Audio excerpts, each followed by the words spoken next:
শুধু রাজধানী নয়, ছিনতাই, চাঁদাবাজি, মাদক কারবার বেড়েছে সারা দেশে। এসব ঘটনাকে কেন্দ্র করে একের পর এক হত্যাকাণ্ডের ঘটনাও ঘটছে। সম্প্রতি নারায়ণগঞ্জে ছিনতাইকারীদের ছুরিকাঘাতে প্রাণ গেছে এক বিশ্ববিদ্যালয় শিক্ষার্থীর। শুধু তাই নয়, দেশীয় অস্ত্র নিয়ে ছিনতাইকারীদের মহড়া, মোড়ে মোড়ে ছিনতাই যেন নিত্যদিনের ঘটনা হয়ে দাঁড়িয়েছে। এগুলো নিয়ে উদ্বিগ্ন নারায়ণগঞ্জের ব্যবসায়ী ও সাধারণ মানুষ। নারায়ণগঞ্জ প্রতিনিধি আমির হোসেন স্মিথকে সাথে নিয়ে বিস্তারিত জানাচ্ছেন সহকর্মী আশিক মাহমুদ।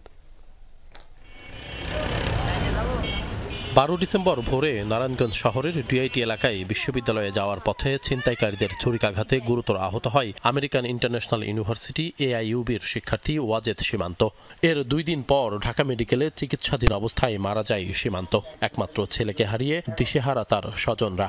কাঁদতে কাঁদতে চোখের জল শুকিয়ে গেছে। ছুরি মারছে কি মারছে দেখেন না, কোথাও আমরা পার দিছি তো জায়গায় ছিল না, বস্তানে সেদে ওটা আবার শীত ছিল, কম বাড়তে অনেক শীত ছিল, কুয়াশা ছিল।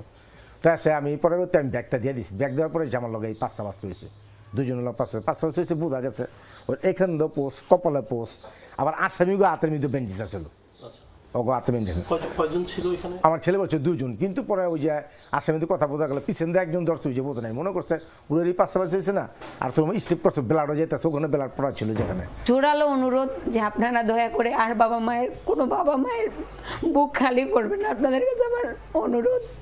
আমার সন্তানের অনেক আশা স্বপ্ন ছিল, বাবা মাকে দেখবে, বাবা মার জন্য করবে, দেশের একটা সম্পদ। ভাই হারা হয়ে গেছি, ভাইয়ে রাখতে পারি না। সবসময় এখানে আসলে মনে হয় এখানে ল্যাপটপ নিয়ে এখনো বসে আছে, কিন্তু আমি দেখতে পারতেছি না। এখন মনে হয় যে ভাইয়া ভার্সিটি গেছে, কিন্তু আর কোনোদিন ওখান থেকে আসবে না। গত 21 ডিসেম্বর নারায়ণগঞ্জ শহরের হাকিম প্লাজার সিসি ক্যামেরার ফুটেজ এটি। ওই দিন সকাল 8:30টার দিকে একটি বাইকে করে আসে 2 জন। তাদের হাতে গরু জবাই দেয়া ছুরি। এর কিছুক্ষণ পর আবার বেরিয়ে যায় তারা। হাতে ছিল চাইনিজ কুড়াল।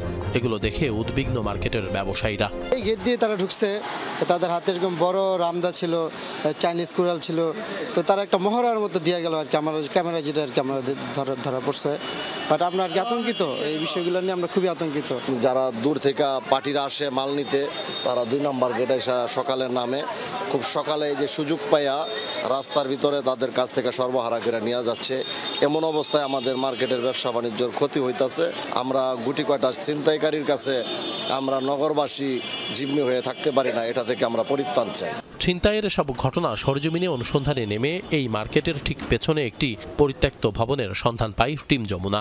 শহরের ভেতরে এই ভবনই ছিনতাইকারী আর মাদক কারবারিদের নিরাপদ আশ্রয়স্থল। বাইরে নিয়ে যায় আর কেনা বেচা হয় এখান থেকে, মানে এই যে সিনেমার টিকিটের মতো টিকিট কাউন্টার এখানে, মানে এখানে মাদকের কেনা বেচা। এই ফুটাতে ওরা হাত দিয়ে টাকা দেয়, ভিতর থেকে ওই মাদক আর কি ওরা কিনে নেয় এখান থেকে, ইয়াবা, গাঁজা, এবার আরো অন্য কিছু, এগুলি আর কি ওরা এখানে বিক্রি করে। পরিত্যক্ত বিল্ডিং, এটা সন্ধ্যার পরে এখানে একটা মজমা জমে, অর্থাৎ এই যে হিরোইন, গাঁজা বা ট্যাবলেট, ইয়াবা, এগুলা নিয়ে সব পোলাপান, বহিরাগত কিছু পোলাপান আছে, অত্যাচার করে এবং যত শ্রমিক আছে তাদের কাছ থেকে টাকা পয়সা ছিনিয়ে এনে, মোবাইল ছিনিয়ে এনে। নারায়ণগঞ্জ সদর থানায় খোঁজ নিয়ে জানা গেছে সীমান্ত হত্যার ঘটনায় জড়িত ছিল 3 ছিনতাইকারী। এদের মধ্যে 2 জনকে গ্রেপ্তার করা হয়েছে। পুলিশ বলছে এই ধরনের অপরাধ আগের থেকে কমেছে। ছিনতাইয়ে যারা জড়িত, আমরা প্রতিদিনই কিছু না কিছু লোককে আমরা গ্রেপ্তার করতেছি, আসামিদেরকে, এবং তাদেরকে আইনানুগভাবে আমরা আদালতে প্রসিকিউট করতেছি। একটাই কথা, কোনো ছিনতাইকারী, কোনো অপরাধী এখানে ছাড় পাবে না।